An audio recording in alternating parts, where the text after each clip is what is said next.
flow and design this particular masterclass. First, on the left side, I'm going to share with you what drives fintech. So we cannot just see fintech and emerging trends as a standalone phenomena, but you have to look at what I call global trends, financial services trends, and technology trends. And after you do understand what's really happening in these three areas, the overlap then gives us what I call the emerging fintech trends. And then with the trends, I will then share with you what are some of the opportunities in the space of fintech, looking at both the business areas, application areas, solution areas, as well as looking at specific organizations that you can actually consider for employment if you really want to get into this space.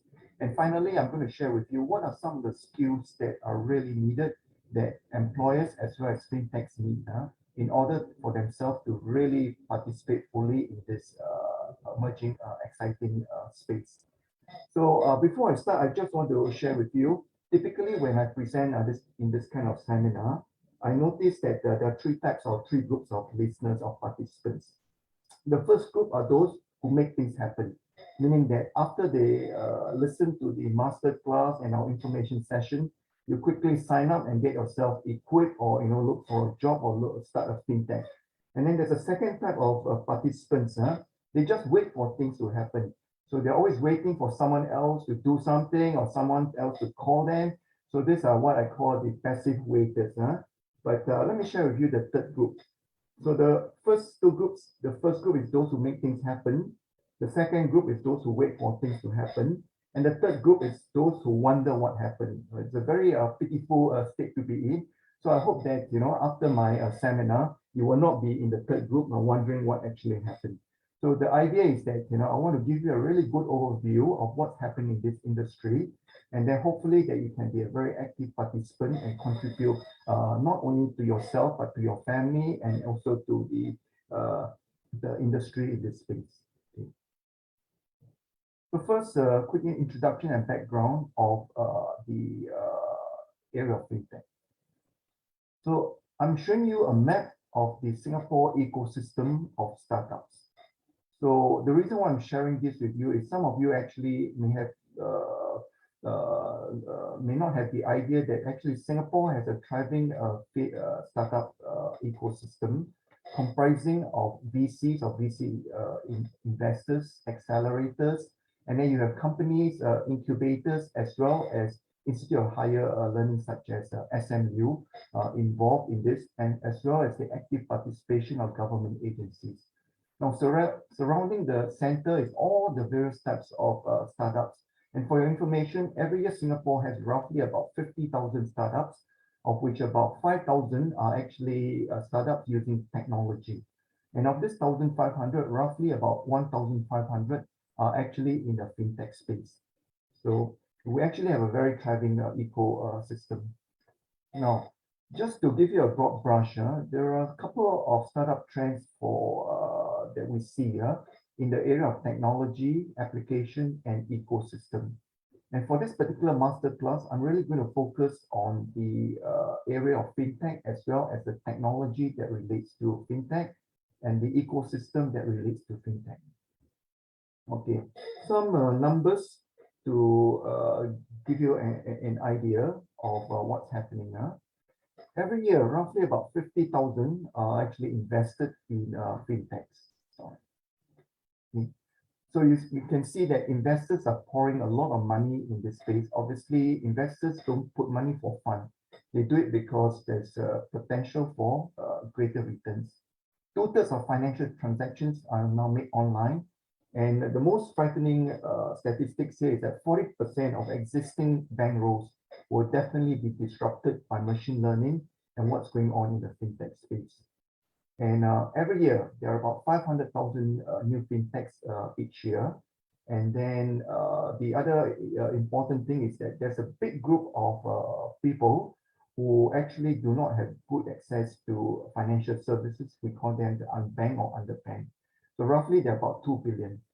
So here, what we're saying is that there are really a lot of opportunities when you see this data in numbers.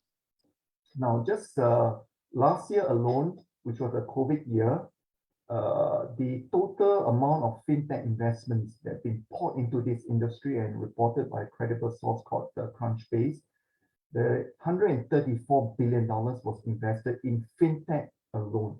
And that actually overtook all the other types of investments in health tech, in manufacturing tech, agri-tech, and so on and so forth.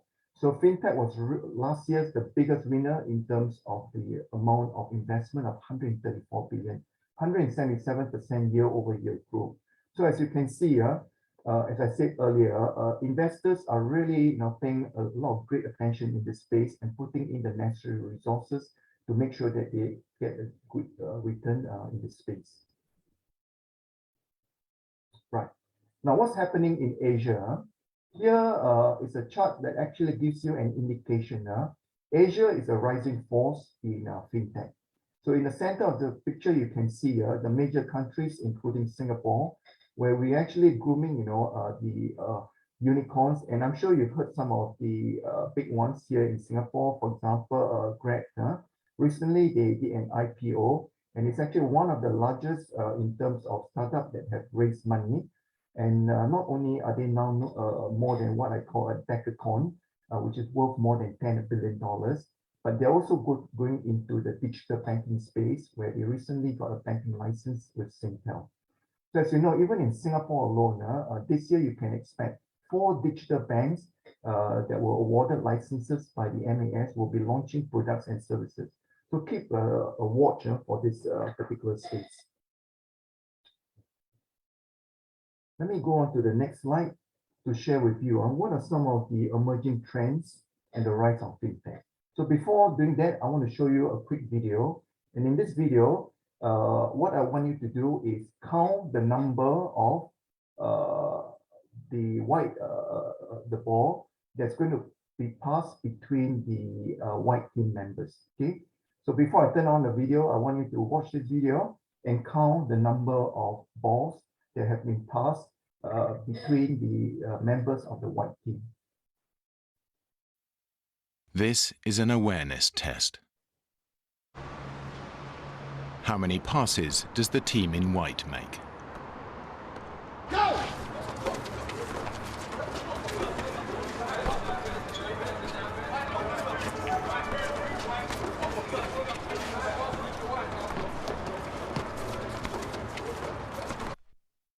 Okay, so some of you may want to type in the chat box the number that you've seen, the number of passes that's being passed between the members in the white team.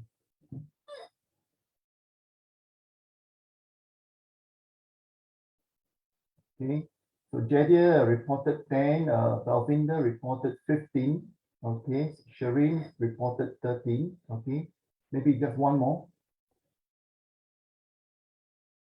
Okay, Huji, you reported 6. Obviously, I think Huji, I'm sorry, you've been sleeping while you're watching this video. Let me now give you the answer. The answer is 13.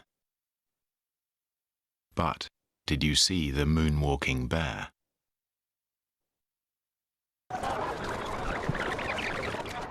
Go!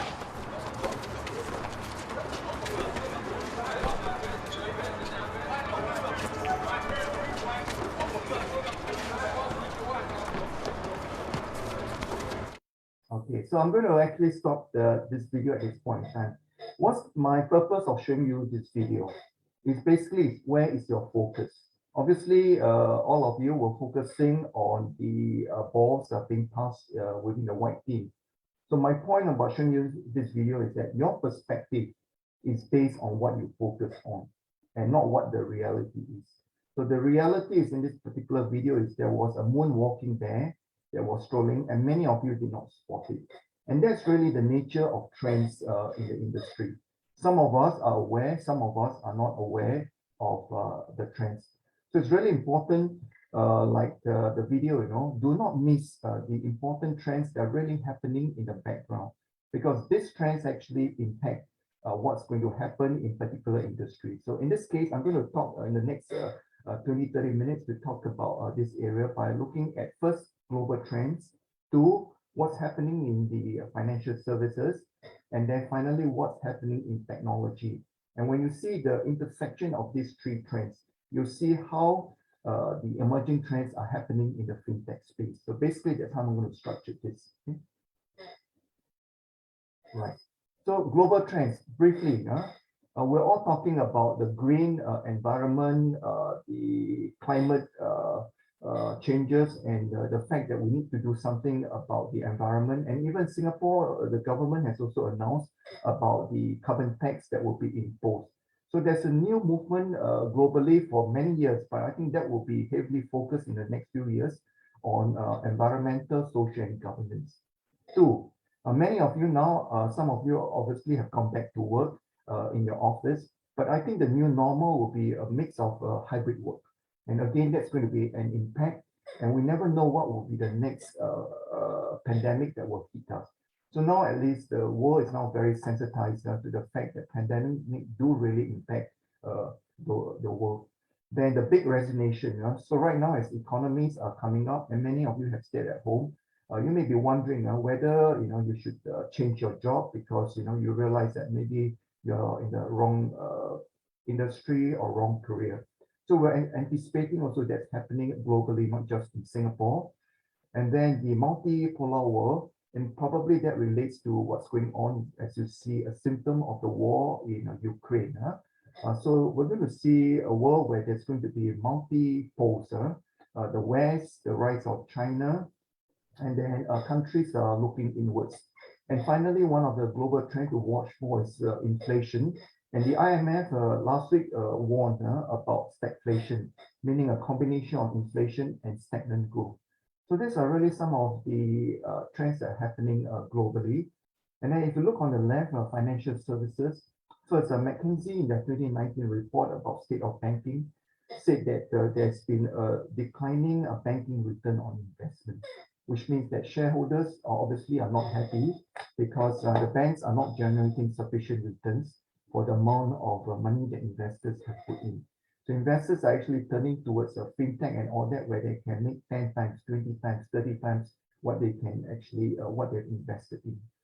Then in last month, UOB made their quarterly briefing results, and they actually said in that briefing that they expect increased competition from fintechs. And as a result, they said that even with the rise of the 4 digital banks in Singapore, they expect about a 5 to 6% decline in their banking revenue as a result of these new digital banks. Then we are seeing a lot of merger and acquisitions and joint ventures for digital innovation. So I give you some example: AI Bank Trust, a joint venture between NTUC Income, the insurance arm, and Standard Chartered Bank.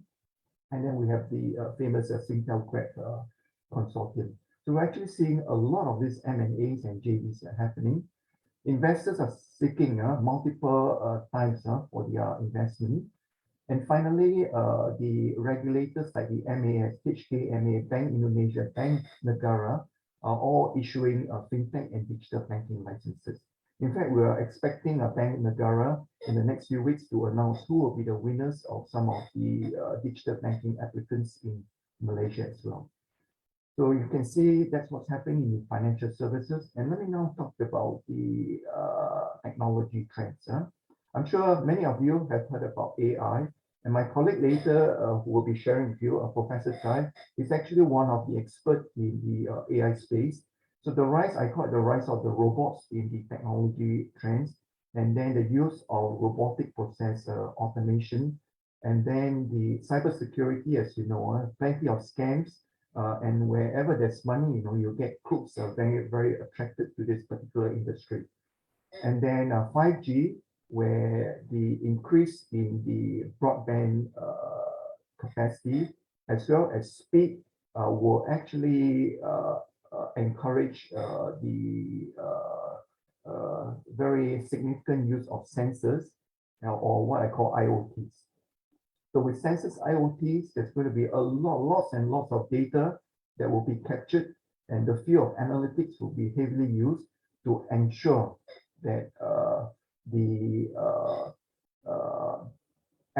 analytical tools and techniques are applied so they can understand what's going on with this data. So in summary, I call that FAST, F for 5G, A for analytics, S for sensor technology. And then the fourth trend to watch for is blockchain. And then now moving into what I call the next wave, quantum computing. And what do I mean by that? Blockchain has been around for the last 10 years, but we will see that the blockchain is starting to mature, and you'll see many significant financial services applications in trade finance, in cryptocurrency, which has been around for quite some time, and also in the area of the digital currency that will be issued by the central banks, what we call the CBDC. So I think we can expect a lot of blockchain applications coming up in the coming years. And then that will lead to what I call the next wave of technology called quantum computing, where this will actually overcome some of the limitations of blockchain, where it will go at super high speed in terms of processing. Because as you know today, blockchain, one of the limitations is the slowness. So the idea of the research and the amount of investment into this space is to actually find an alternative platform so that the infrastructure can support high-speed blockchain type of applications. And finally, the other area of AI is what I call ethical and explainable AI. You'll start to see AI applications gradually put, some are very obvious, some are actually hidden away in the background. So it is important that the financial industries are able to practice ethical AI and explainable AI. So we're starting to see technology put into this space where we see the platforms are being able to, the platform called XAI or explainable AI will be able to explain to bankers, to users, to prospective customers like yourself, what's really taking place in the black box that the banks are actually using when they are running their AI applications. So AI, explainable AI seeks to explain to prospective customers, to auditors, even to the central banks, what's really happening in this black box. So it's a very important aspect, and we can see that coming in the next coming years. Right. So now I'm going to talk about the next area about the trends. So given what we see has been driving fintech, the three areas, three global trends, let's look at some of the emerging trends that are having a great direct impact on fintech. Right. So I want to summarize what we saw, the three major global trends, into four key trending developments in fintech. First, the rise of the digital challenger banks. So what's happening in this space? Now, the Global Insight in 2019 made the report, the fintech evolution of digital banking has decreased physical visits to brick and mortar branches by 36%. And we can even see this even accentuated in places like Singapore, where you can see many of the banks have actually closed down branches. 2 years ago, OCBC reported that they're closing X number of branches, and they're converting these tellers to become digital ambassadors. So we're actually starting to see this, and it's very obvious because number one, consumers like you and me and corporates are turning more and more to digital banking. In the last 2 years of COVID has really encouraged many of us to not visit the physical branches. So this trend will continue. And in the center, I say, what should you be watching for? The next generation of what I call callless banking platforms, eco partners that will be working together to offer you what these challenger banks are coming onto the market. And the concept of open banking and low or no code development. So watch for that as digital banks are going to be playing a big role in the space of fintech. The second major macro direction in fintech is about data and the customer experience. So here, thanks to AI and analytics, we're finding that many of the financial institutions are actually analyzing how the customer is behaving to get customer insights, how you operate, what kind of services that you need. Okay, so in the McKinsey, a very recent report in 2021, in the 7 technologies shaping the future of fintech, McKinsey reported that AI will generate an additional $1 trillion of additional value for banks. So what are the things to watch for in data and customer experience? Definitely watch for analytics, watch for XAI, watch for IoT.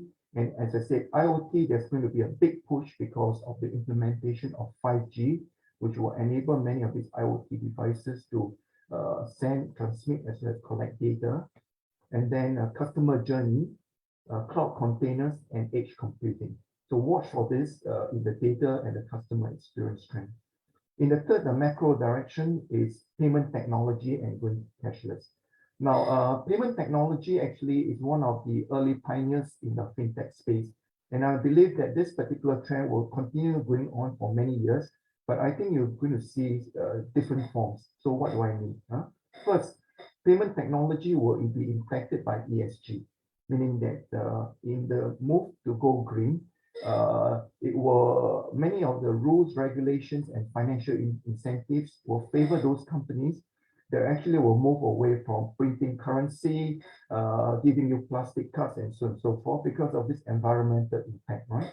So with that, you'll see more and more payment technology that's definitely going online. So examples to watch for are CBDC. So China has been experimenting, and in fact, in the last Winter Olympics, they have actually tried out retail CBDC or central bank digital currency to be used by consumers and retailers. And we can also expect CBDC to be also launched, particularly for corporates as well. So payment is actually going to move very fast in that space with the encouragement of the central banks. And then you have the BNPL, which is really nothing more than encouraging consumers to spend now, which is buy now and pay later. Okay, this has always been in the area of the credit card giants, where the credit card basically works like that, isn't it? You buy something and then 50 days later, you're billed.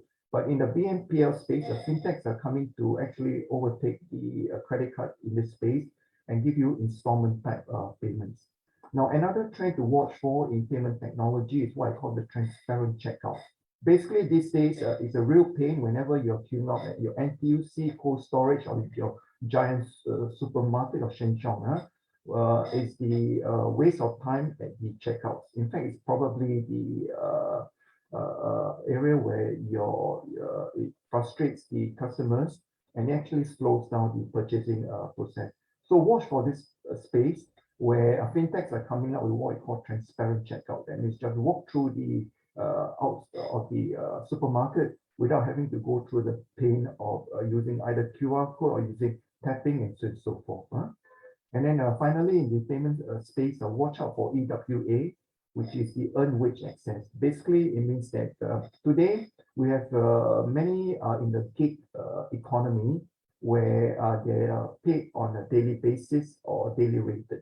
So the earned wage access will actually allow payments to this contract or gig workers on a daily basis instead of waiting for a week, a month, where today many of the SMEs and companies that employ contract workers tend to pay them once a month or at most twice a month.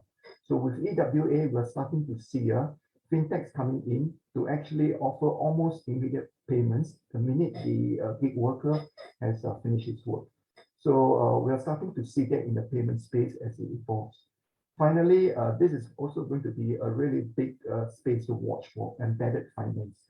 Have you ever wondered why in the last few months, a company like Singapore Airlines has been advertising the frequent flyer, the SQ program, showing you the digital app and all that? Why is an airline company encouraging and advertising their app? Obviously, this company wants to monetize not just on flying and on airfares alone. They actually want to monetize the financial aspects. So watch for embedded finance, which is really the offering of financial services as part of the products and services which non-banks have been offering this time. So the non-banks are awakening to the potential of financial services. So I gave you plenty of examples here in the right box. Grab has moved into Grab finance, and then Grab has also had a joint venture with Singtel, And today they offer you travel insurance, transport insurance, and even loans to some of their gig service providers. Singtel or Telco is offering remittance services to the foreign workers community, migrant community. Google has been going into this space for quite some time. Google Pay, right? So I won't go into all the details, but the venture firm Horrocks has estimated that when non-finance companies go into this space, it will increase their profitability of a customer by over 5 times the original revenue stream. So watch for embedded space, embedded finance. So useful statistics to share with you is that today there are about 26,000 fintech companies operating globally, and about 500,000 people are actually employed in this space. Okay, so I'm telling you that it's not a small space; it's growing significantly, and there are many opportunities for many of you in this audience to consider participating in this space, right? So what do I see as I've been spending a lot of time in the fintech space, both in the banking industry as well, overseas and locally, and also teaching fintech and being a co-founder of several fintechs. This is what I see is going to happen in the coming years. I call it fintech 1, 2, 3, 4, and even today fintech 4.5. Where we see in the early stages of fintech, most of the solutions are very product-centric. They only offer very specific products, and the solutions are very narrow in scope, either lending or deposits or insurance. So very product-centric. But as I see, as we move on in the coming years, fintech will move from product hindsight kind of a business value to offering what we call customer insight, understanding how customer operates, what do they want, and more importantly, as we move to fintech 4 and fintech 4.5, which is I call the next generation of fintechs, you will see them offering end-to-end holistic customer-centric FinLife solutions. And sometimes I say from cradle to grave, from cradle to graveyard solution, from the day you're born to the day when you leave this earth. The fintechs and the digital banks 4.5 will be actually offering solutions that are more holistic rather than only targeting you at a single point. And you will see that coming in the coming years. All right. So given the 4 key emerging trends, let me just quickly share with you what are some of the fintech opportunities.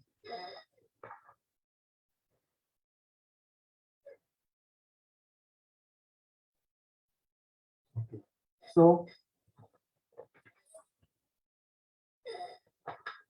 okay, I've actually showed you in this chart, there are 6 key specific solution perspective opportunities.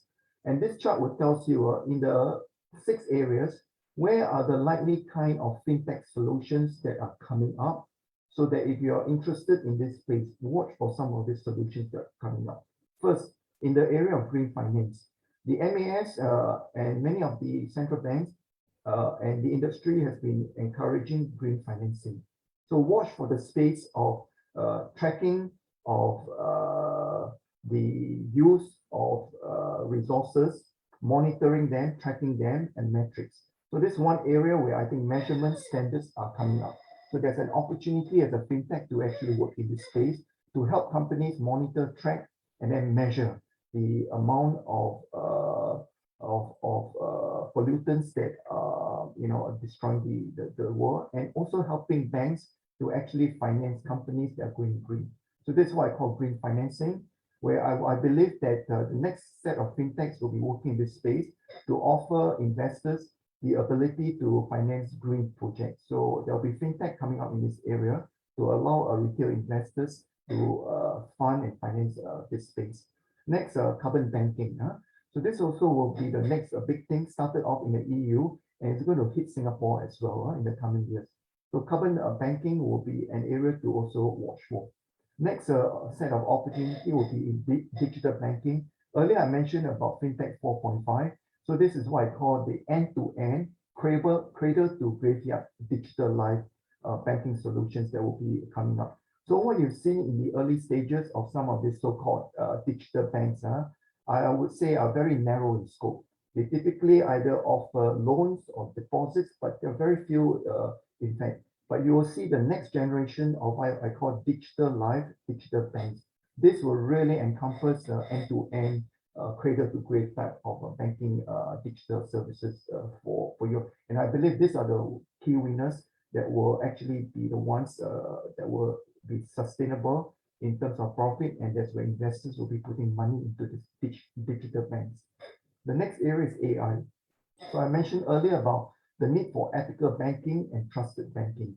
So the next wave will be AI, not just as in the machine learning and AI algorithms, but AI platforms that can audit what's going on, can inspect, and then to be able to explain to prospective customers why their loans or application was rejected. So explainable AI will actually help in this space and create trust for consumers and corporates to use more of AI. The next area is in the area of payments, CBDCs, which I mentioned earlier. So it's going to impact corporates, consumers, and I mentioned about the invisible payments at shopping center checkouts. Trade finance, I think you'll see starting to see consortium using smart contracts and blockchain for trade financing type work. Okay. And then in the area of embedded finance, I mentioned about Singapore Airlines, the e-commerce big tech companies are getting into this space. Buy now, pay later, earn wage access, and inclusive banking. So embedded finance is one area. Let me just share with you a story that a few months ago, the fintech that I'm a co-founder of was actually approached by a huge Indonesian conglomerate, and they were actually not in the banking space, but actually they want to get into the banking space because they're really a trade supply chain company supplying FMCG goods to several 100,000 distributors and retailers in that country. So they're actually now talking to some of these fintech companies to offer banking financial solutions. And they are traditional non-financial type company, but yet they are trying to monetize their data and their network of suppliers and distributors. And so this is what I call embedded finance. So this is really happening and moving quite fast. And the last area is what I call RegTech and RiskTech. As you know, the industry is always very worried about risk. The best banks in the world are those that manage the risk well. So risk management, the technology that we apply is called RiskTech, and RegTech is actually technology that's applied in the regulatory and compliance space. So in this, watch for the upcoming fintech solutions where they offer dynamic KYC, not KFC, KYC as in know your customer and digital identity. As you know today, incidents like the 1MDB case and many of these fraudulent cases that are happening with illegal use of money or what called money laundering. Typically, our KYC process are very static. It's always measured in a single point in time. The banks traditionally have not been using alternate sources of data. So you can see that in the space of RiskTech and RegTech, the fintechs are coming in to actually measure and track alternative sources of data so that they can actually know whether a particular customer or corporate is actually not doing a proper business and whether their profile has changed so that the bank can decide whether they should stop them from using their banking services. So network technology, graphing technology are actually being used in the RiskTech and RegTech space. So watch for that space as well. So this gives you an idea of some of the 6 areas in terms of the opportunities from the solution perspective. Let me now share with you on the practical perspective. If you're looking for a job in the fintech space, here in this, these are some of the key avenues where you can apply for fintech jobs. Obviously, incumbent financial institutions, our big major banks, the Citibank of the world, the OCBC, the DBS, and so on and so forth. Okay, so that's what I call the incumbent digital banks. And on the right, you could either join a fintech startup, be a co-founder, join a few friends, or even some smart SMU students who are good into the space of technology, and you may have some understanding of financial services, or you may have some money, and then you may want to get involved in this startup. So that's one area. Now, the other group of fintech startups are obviously the digital banks. Just in Singapore alone, when the MAS awarded a year and a half ago 4 digital banking licenses, on average, I would say that most of them will hire between about 200 to 300 staff. So alone in just that 4 licensed banks, we have created about 1,200 to 1,500 jobs. Perhaps even some of you are already working for some of these digital banks.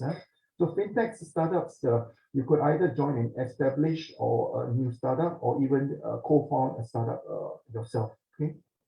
Advisory firms, the consulting firms obviously have this area of digital advisory, fintech advisory.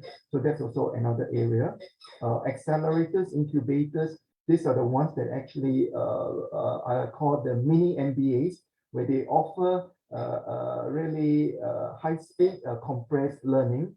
So they incubate startups. So their jobs also with accelerators, incubators, venture builders. Okay. In fact, I'm also a partner with a venture builder from Canada. So what we do is we hire people to actually help build new startups. So this comes under the area of incubators, accelerators. And obviously the other area of the educational institutions, we constantly need trainers as well as those folks in the industry to join. For example, in SMU, we have the Institute of Innovation and Entrepreneurship.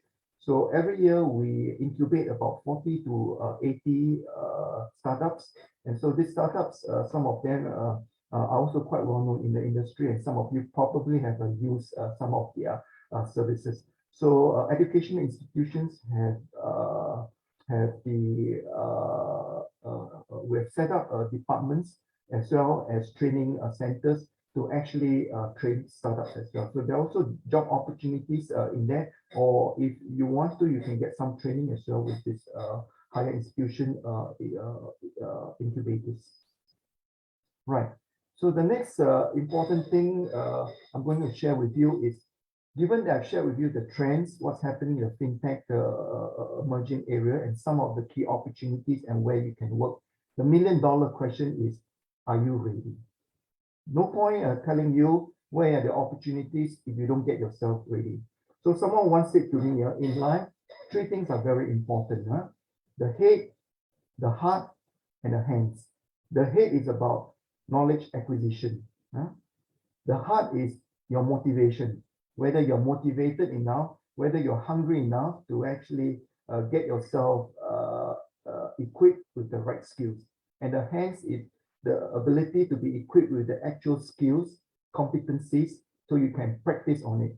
So I'm really happy to tell you that I've been working in the industry for more than 30 years, and also spent the last about 8 years of my career in the university. And I'm very proud to tell you that SMU do offer all these 3 combinations of head as well as hand, meaning that we will equip you with not only knowledge, but we will motivate you in your heart to actually spend time in this industry. And in terms of the hands, giving you practical skills, we offer internships as well as practical experience, and also guided by practitioners who are faculty, who not only teaches you the theoretical and methods, but also give you practical life skills that are needed in the industry. So let me share with you what are some of the skills that are needed in this industry. Okay, so where are the fintech skills in demand? Okay, so have you ever wondered why no headhunters have been calling some of you for quite some time? Or even for those who have caught you, or those who have been caught by headhunters. Are you ready to actually respond and grab the opportunity with headhunters? So, and the point I'm sharing with you with this slide is, when fintech opportunity knocks, do you actually have the skills ready to respond? So often in life, when opportunity knocks, and seldom it's going to knock twice. And when it knocks, the million-dollar question is, are you ready with the skills and actually grab the opportunity. So I'm going to share with you what are some of the skill sets that are demanded, and what towards the end, when I pass this over to Professor Thng, he can share with you some of our programs where we actually offer this kind of skills training so that you can be equipped when this opportunity knocks. Okay, so I'm going to share with you two sets of screens, and that should really end my master class. The first set of skills is basically digital banking and technology skills. So here I put it in the form of a house where it shows about skills in the area of digital business transformation leadership skills. Okay, I call it the overarching set of skills. And the other 6 pillars, number 1, digital awareness, which basically means the ability to know and to sense the future. So are you aware of what's coming up? What are the trends? So it's important to actually get skills in this area, to be trained to sense what's going on in the future. The second area will be digital analytics and insights. So again, there's a very important set of skills and tools and methods that you need to build so that you can apply some of these very sophisticated skills that the fintechs are looking for. Next, customer journey experience. As I mentioned to you, if you're going to properly serve customer, you need to be customer centric, meaning what I call from cradle to grave. So with that, do you know how to design and understand how a customer experience products and services, or what they go through when they are working, when they are dealing with your organization, and what do they go through? So customer journey and design is about tools and techniques to be able to help you to map out the journey mapping and then design appropriate solutions to meet the needs of the pain points of these customers. The fourth pillar is about agility and new ways. Today, many fintechs are moving away from what we call the waterfall methods of systems development. They've moved into what I call the agile, which is Scrum techniques, where we develop functionalities in matter of weeks and over several cycles. So this will be a very fast and agile way to develop. So it's also important to actually develop skills to know how to do Scrum development as well, systems development skills using new techniques. And then futuristic communications. I'm sure many of you heard about digital marketing, as well as blogging. So how do we actually use some of these communication tools and even things like pitching? How do you pitch to investors? How do you pitch to prospective sellers as well? So how do you use some of these techniques to be able to transform the industry? And finally, risk and compliance. In this fintech industry, as you know, risk and compliance is a very important aspect. We don't want the whole financial system to collapse because of several rogue banks or crooks. So here, risk and compliance management is also a set of skills that you need to be aware of, so that whether you're working with a fintech or working with an incumbent bank, you're aware of some of the compliance rules, particularly things like the technology risk management guidance, IT outsourcing. So these are some of the key regulations of cybersecurity hygiene that's been pushed out by the regulators. So you need to understand what regulators are looking for and the type of technology that will support those kind of skills. Okay, finally, the next slides, I'm going to share with you this slide about what are some of the startup skills that are needed in fintech. Okay, I don't intend to go through every point, but suffice to say there are about 5 sets of skills that you need to watch for. Firstly, business skills. Secondly, fundraising and commercial skills. Third area, technology related, innovation and financial services. So the next slide will show you what are some of the tech, innovation and financial services skills.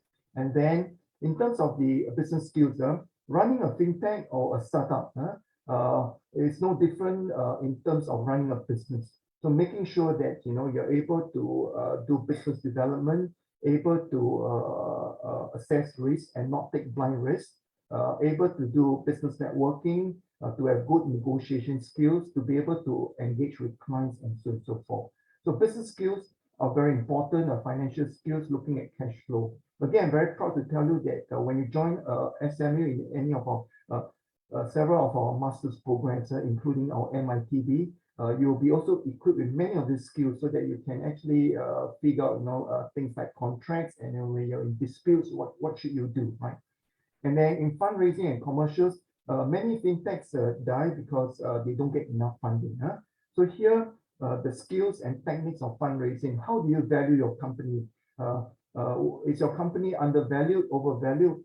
Is an investor trying to squeeze too much value away from you, so much so that you as a co-founder are not getting the right value for your company, right?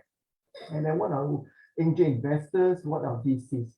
Again, this the kind of knowledge that you need so that, and the folks that you need to network with if you're going to be successful in this space. Yeah. Next area, which is tech, innovation and financial services, which really is my final slide. Okay, so technology related, as you can see, there are 6-7 key areas that you should get yourself immersed in. Let me just pick one or two. Let's say in the area of Python. Python is a norm. For example, many of the banks today, their IT staff, many of them are equipped to know how to code in Python, and then to build systems using microservices, and then to code, and then to interact with APIs. So these are examples of where you're building applications and you need the knowledge in that space.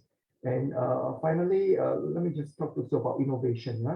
So innovation is key. In fact, it's one of the key success factors if one is going to be successful in this space, whether you join an incumbent bank, working with them in the fintech area, or you're going to start your own startup. Okay, so innovation skills such as business model design, design thinking, customer journey mapping, also very important methods.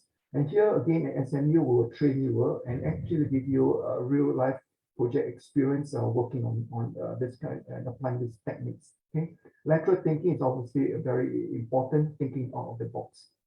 Right. And finally, the rest are very technology related. But finally, it's also important to understand the business. So business domain, such as in the area of banking, understanding, the nature of retail consumer banking. How is that different from corporate banking? How is that from wealth management, which you hear plenty of them talking about that in the press?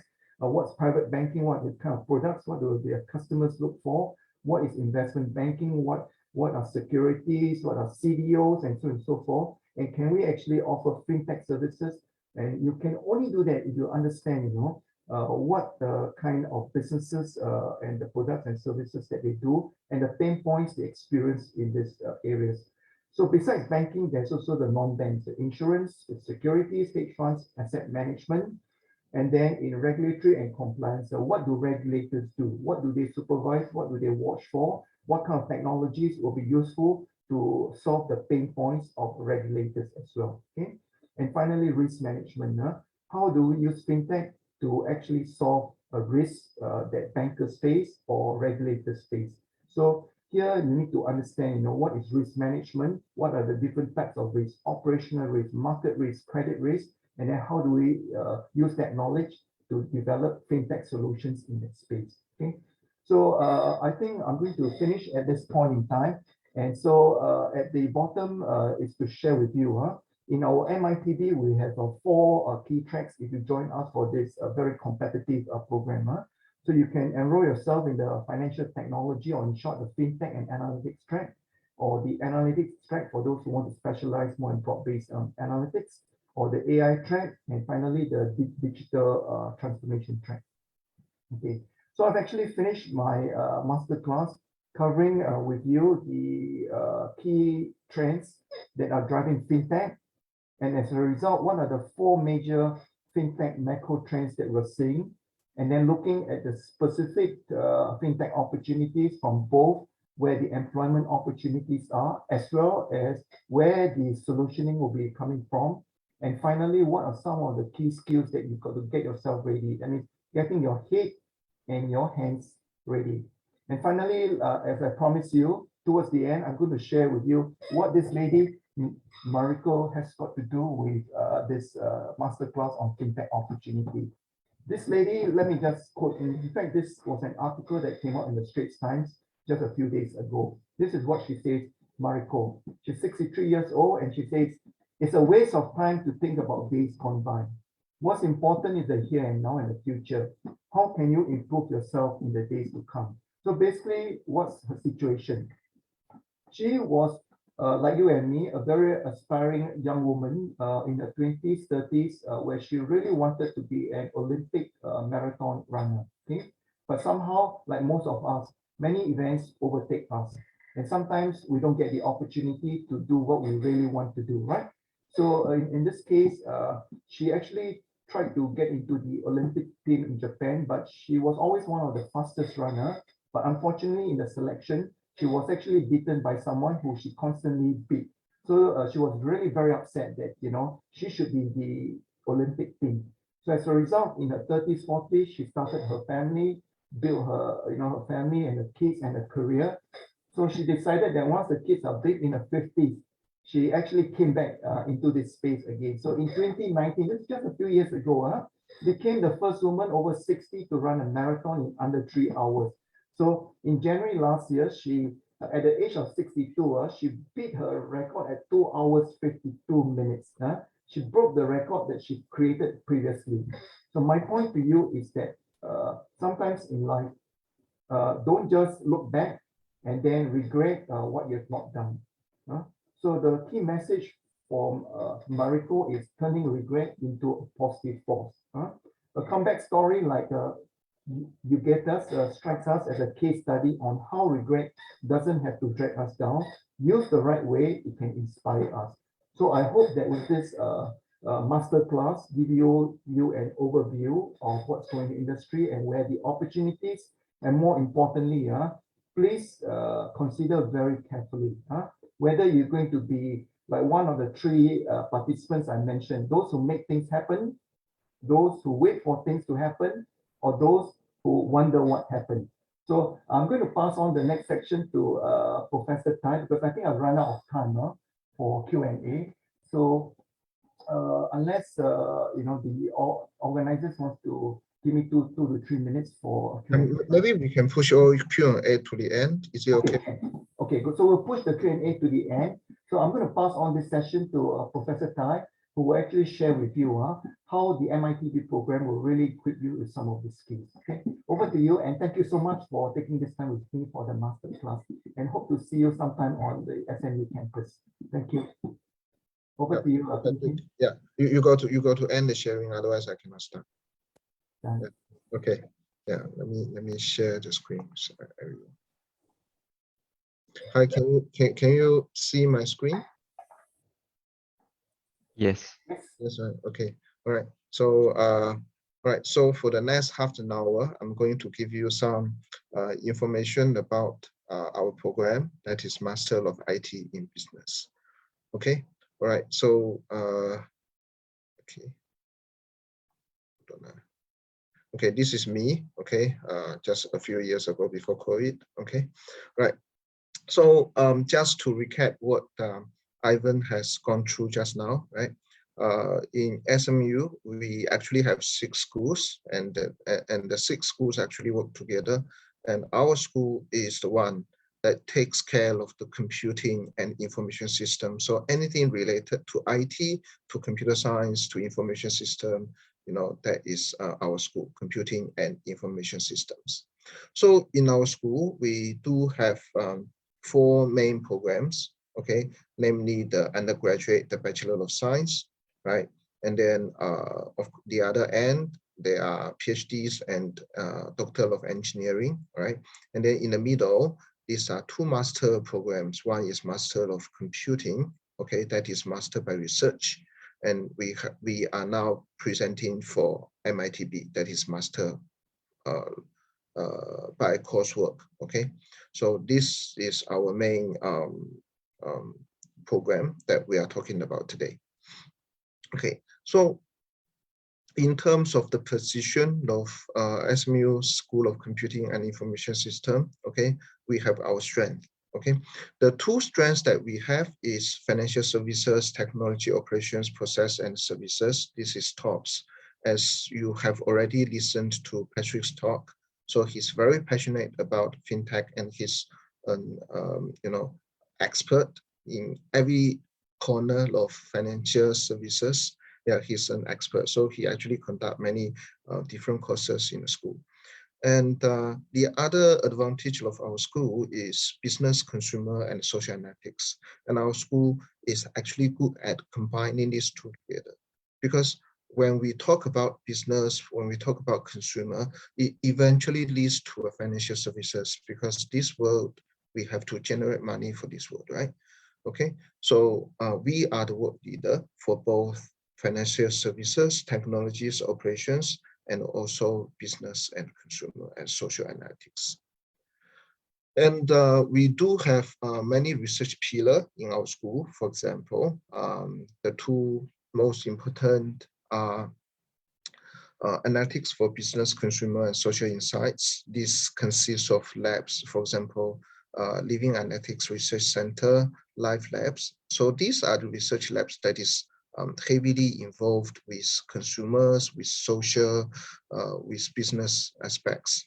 And then the other part is on urban management and sustainability. This is the center that deals with smart city, with automatic planning, with artificial intelligence, okay? And of course, we have other pillars, for example, healthcare management, finance and financial market, as well as cybersecurity, okay? So these are, we not only we do teaching, we also put in a lot of time in research.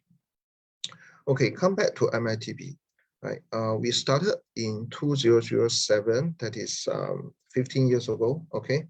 And that's why you see my background have this MITB 15 logo. So we started with this financial service tax and ops, okay, which is now termed as fintech, okay? And in 2011, we added in analytics, where this is the time that business realized that data analytics becomes more important for their business, right? And then in 2016, we then put in analytics together with financial services. That becomes fintech. And then in 2018, okay, we added one new track, that is artificial intelligence, which is the track I'm heading, right? In just last year, right, we added the fourth track, that is digital transformation, because more business realize that they have to do digital transformation for the new era. Okay, in terms of number of graduates for MITB, okay, this is number of intake. We started with 23, okay, and now we are 12 times bigger. Okay, we are now at 292. And you will see that the decomposition of the four tracks, okay, analytic track, which is the blue part, is still the majority, while FTA, AI, and DT will share the remaining portion, right? So we took, the total number of intake is about 2,000, and more than 1,200 graduate, more than 1,200 students have been graduated, okay? So in the system, there are still 600 plus. However, there are 100 plus students due to various reasons. For example, personal reasons. For example, they cannot cope with the coursework. Unfortunately, they left our system, okay? So we are a big program. And not only we are big, we are also at the top of all Master of Science in Business Analytics program, okay? So by this QS ranking, okay, they put all Master of Science in Business Analytics program together, okay, to compare. So we are top 2 in Asia, and we were number 1 in 2019 and 2020, okay? So this is a very,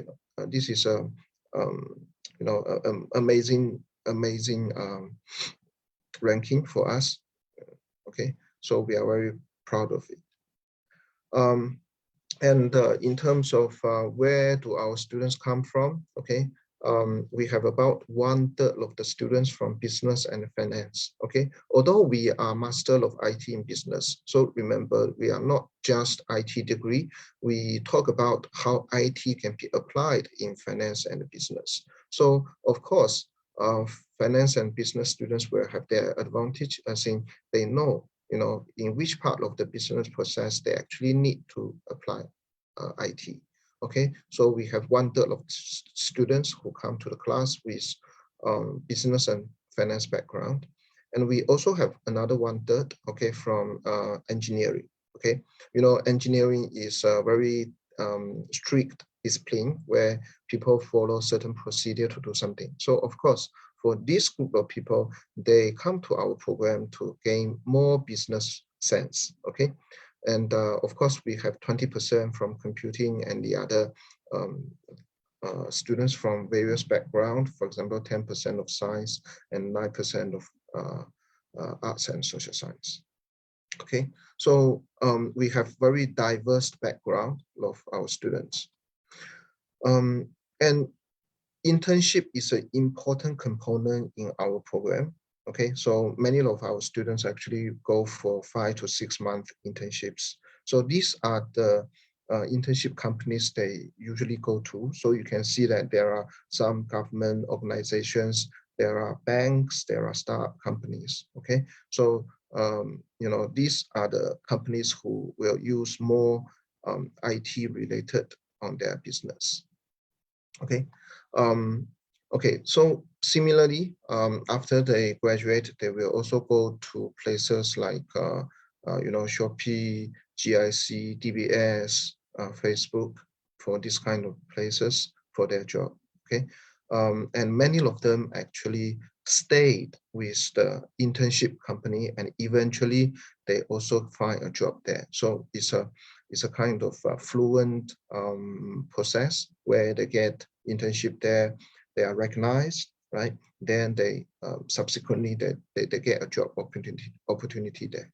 Okay, so you will see that there is a lot of overlap between these slides and the previous slide.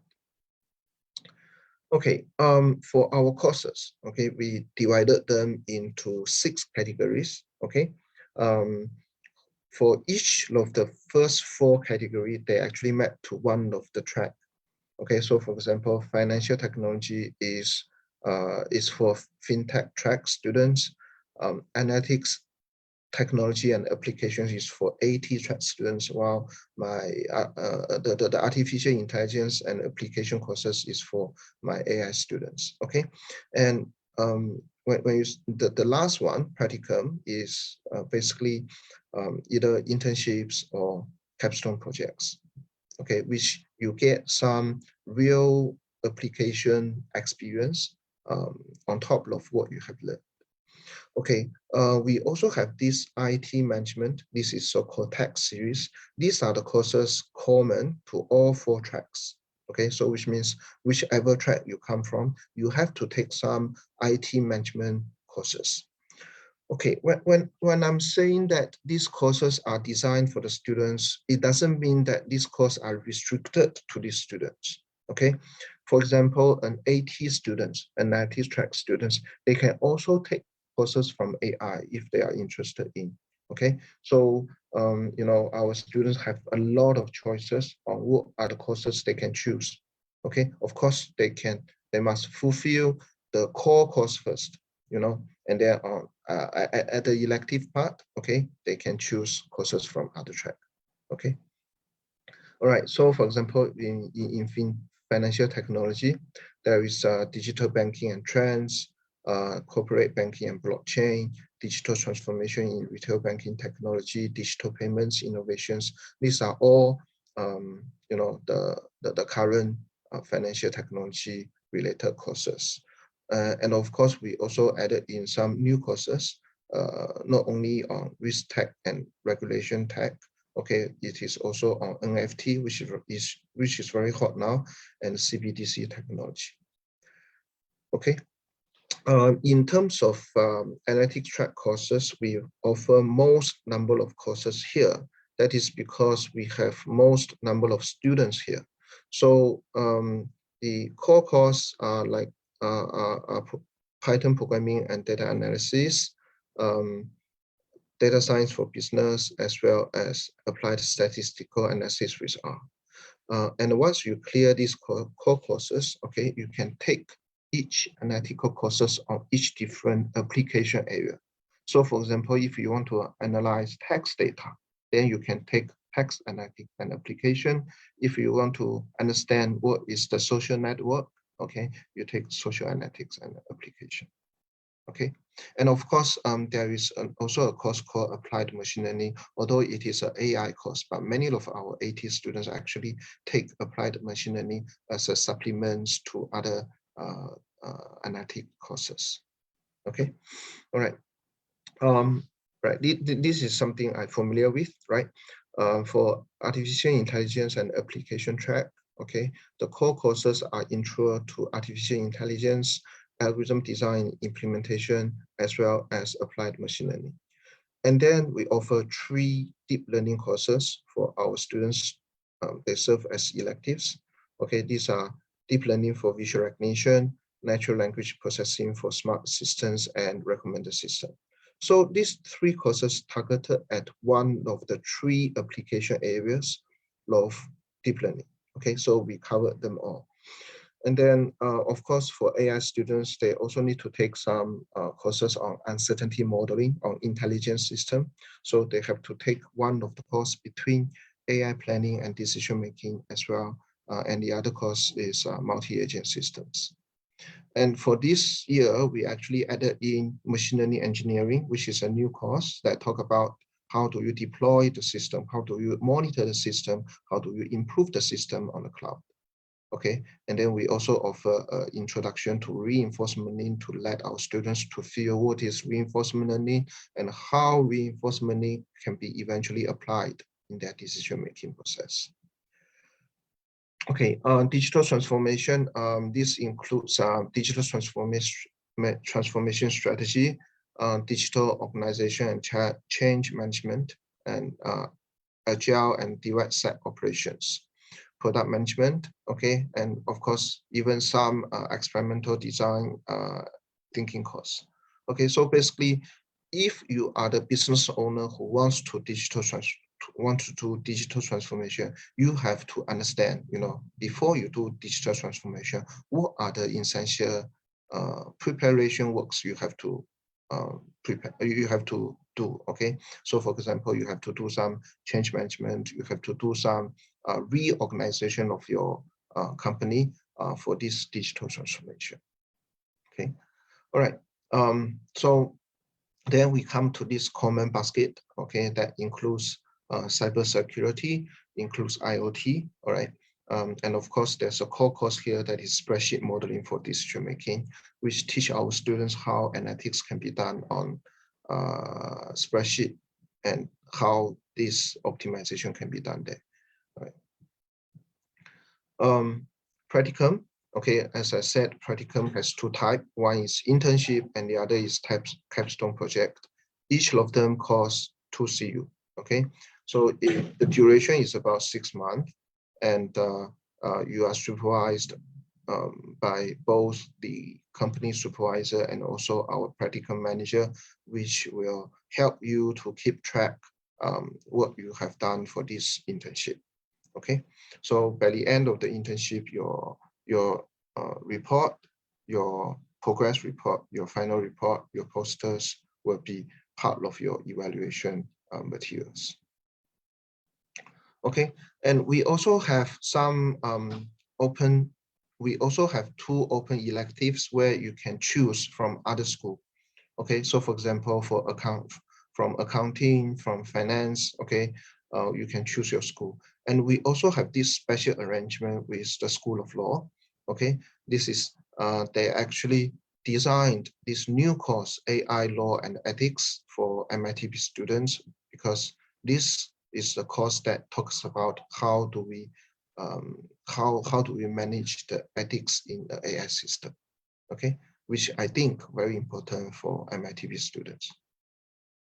Okay, and of course, these courses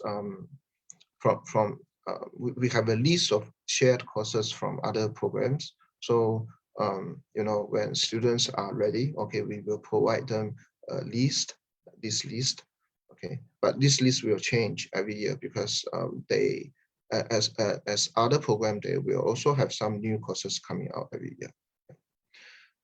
Okay, so for graduation criteria, okay, our students have to complete 4 workshop topics. These are called postgraduate professional development courses, and take 1 MITB program core, that is spreadsheet modeling. And there are 4 track core and sometimes 4 to 5 track electives. It depends on the track, okay? And then for the remaining CUs, you can either do 2 CUs plus internship or capstone, or if you don't want to do internship or capstone, okay, you can take 4 courses, okay?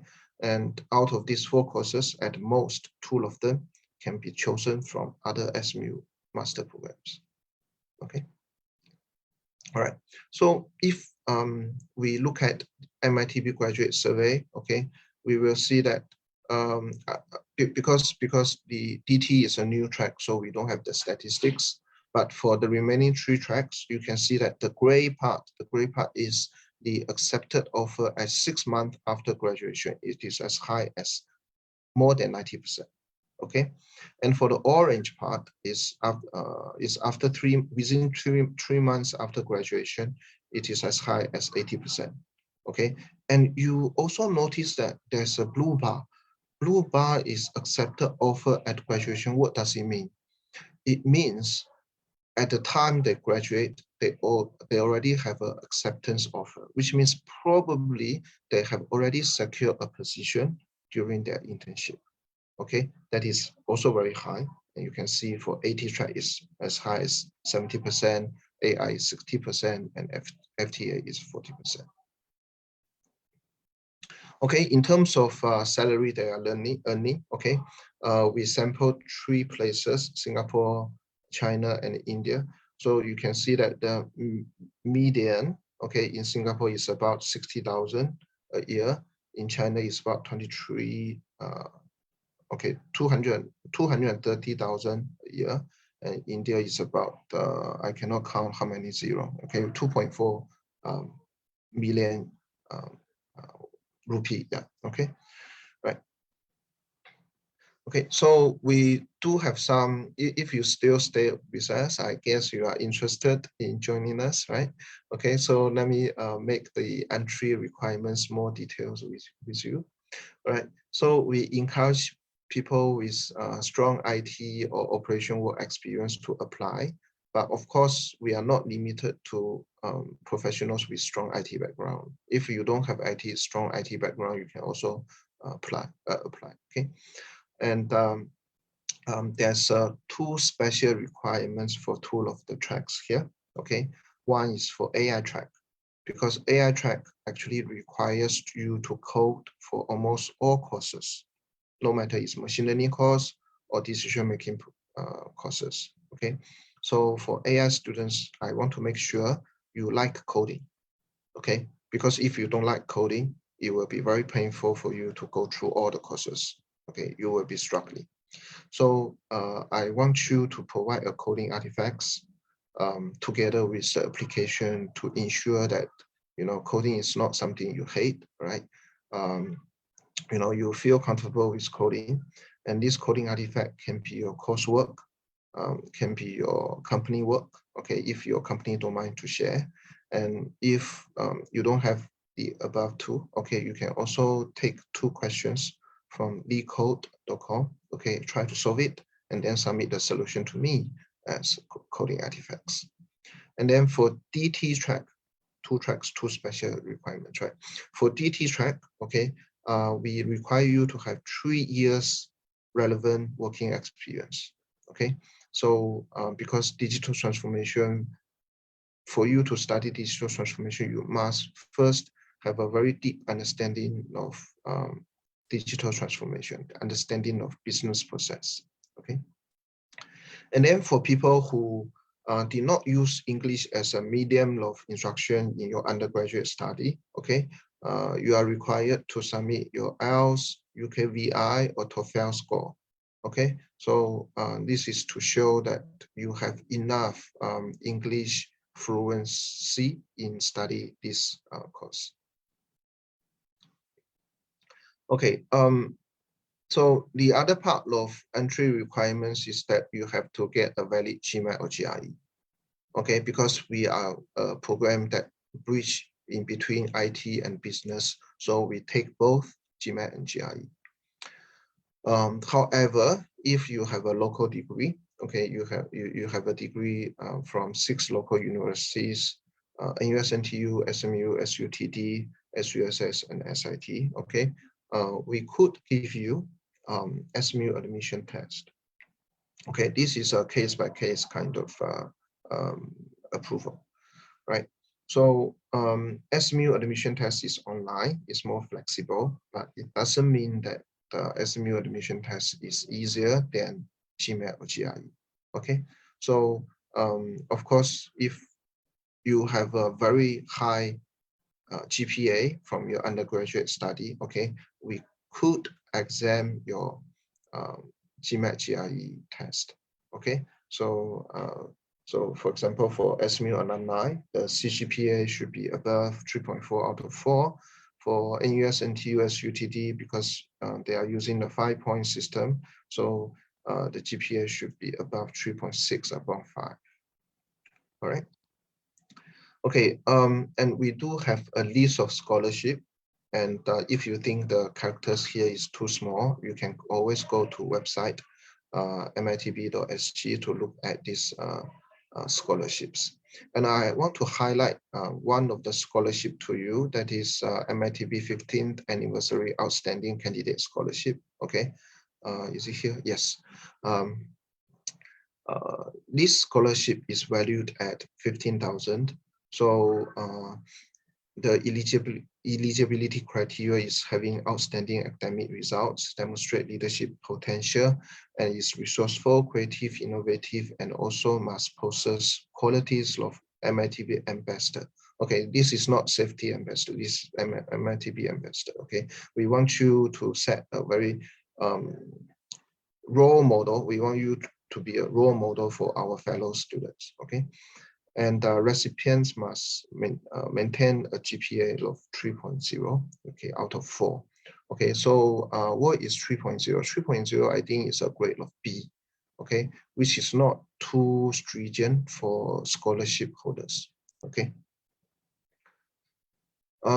We also have this new postgrad research scholarship, okay, that is 5,000 offset tuition fee and 500 for conference support. All right, so you can read all these scholarship on the website. Okay, of course we have other kind of scholarship by external organizations, for example OCBC AI scholarship. Okay, all right. Okay, I'll skip this part. Okay, these are our winners of the OCBC AI scholarship. And we do have some discount as well.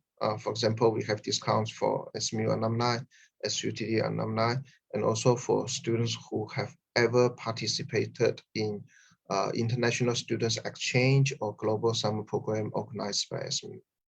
Okay, all right. I'm going to skip this just to give you a very brief idea that, you know, our teaching has won some kind of award over the years. You know, we have top tier professors, researchers in the world. Okay, so these are something that I think, you know, along the way you will know how strong we are in computer science, in information system. Okay, all right.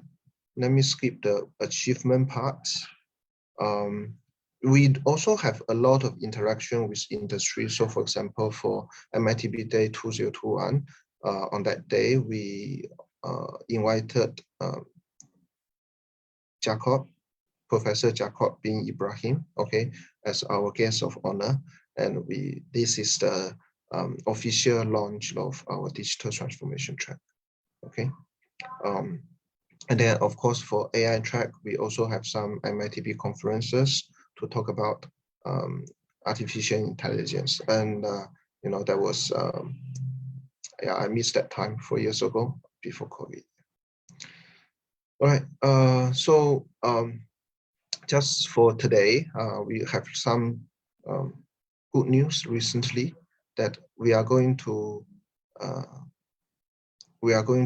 waive the application fee for our students. Okay, with the idea that Singapore is going to increase GST. Okay, so as long as you apply with this application fee waiver code, okay, we will apply your application fee. And then, however, the tuition fee is still there. It is 51,360, payable in 3 installments. Okay, so I finished at 1:31. Sorry, I overrun for 1 minute. Okay, let's now open the floor and take your questions. Okay, yeah.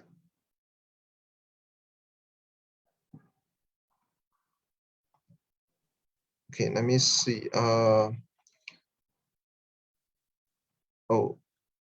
Okay, Q&A, Patrick already answered one. All right. Bing Tian, the question from Shuche basically was to suggest some books, online resources, materials, thought leaders one can read, follow to stay up to date about developments within fintech space. So basically, there are several sources where you can actually update yourselves. Now, besides signing up for our MITB courses, there are also SMU Academy, very short-term courses. There may be 1 day to maybe 3 days. And then the Singapore Fintech Festival is obviously a major event to go for. And then the big 4 firms, they often publish research reports, even the Boston Consulting Group, BCG. And finally, a good source will be the Singapore Fintech Association. They do publish some papers as well. Thank you, Patrick. Yeah. All right. When is the closing date for application? I think the closing date should be end of May. Yeah. So please hurry. And we may extend the, I'm not sure because it's not confirmed. We may extend a little bit. Yeah.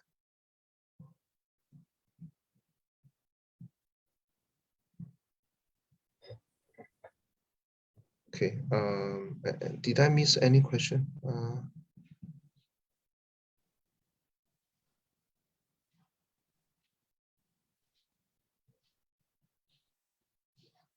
Okay. Any more questions? Okay. Even if you don't want to ask now, you can always email us. Okay. That is mitb@smu.edu.sg.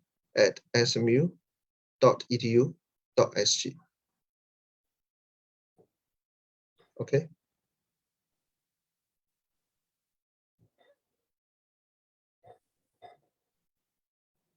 Okay, I shall pass back to Tammy. Yeah. Thank you, Prof. Bing Tian. We hope you've enjoyed today's session and will now invite you to participate in our feedback poll. Please give us your honest feedback so that we can further improve on our brown bag series. The feedback poll should be popping up on your screen, so please take a few moments to share with us your observations.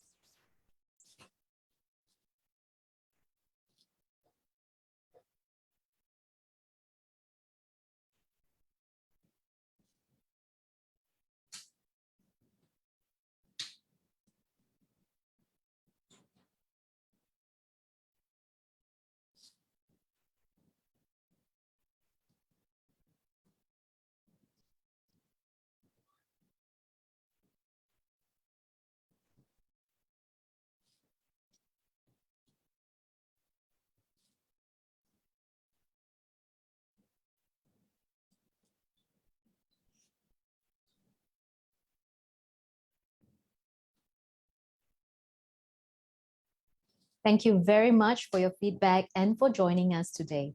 This Brown Bag series is proudly brought to you by HeadHunt in partnership with School of Computing and Information Systems, SMU. We invite you to join us next Wednesday, 4th of May, on the topic of COVID-19 and Global Trade Flows by School of Economics, SMU. Please sign up early on our website, masterclass.sg. With that, we will wrap up today's session. Thank you very much, and we hope to see you next Wednesday. Bye. Bye. Thank you.